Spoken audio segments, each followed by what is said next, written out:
kwamba hicho unachokula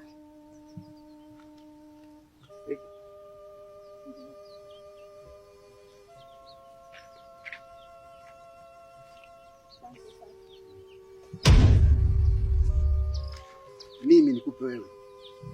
Eti nikupatie tu chakula changu unapokea kwa madaa yote?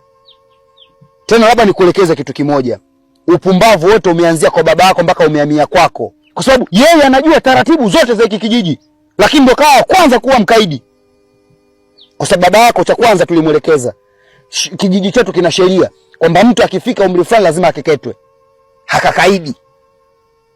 Mimi mwanangu hawezi kukeketwa. Na hapo hapo pia kaendelea ukaidi wake. Mtoto wa kike haruhusiwi kwenda shule kusoma. Akaona wewe, mimi mwanangu mimi naenda kidijitali, lazima nimsomeshe.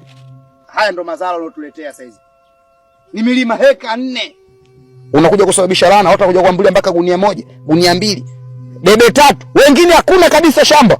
Afu leo mimi nichukue kitu changu nikukabidhi wewe. Wewe.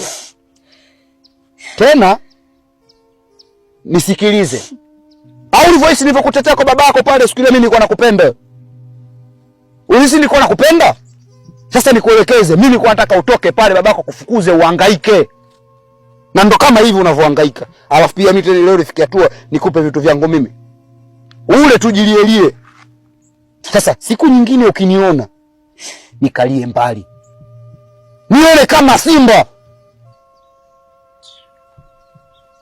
Unaweza kaokota kile kilichokuwa cha chini hapa. Takuja nikutafune tafune. Babu. Babu. Tena ukome na uame.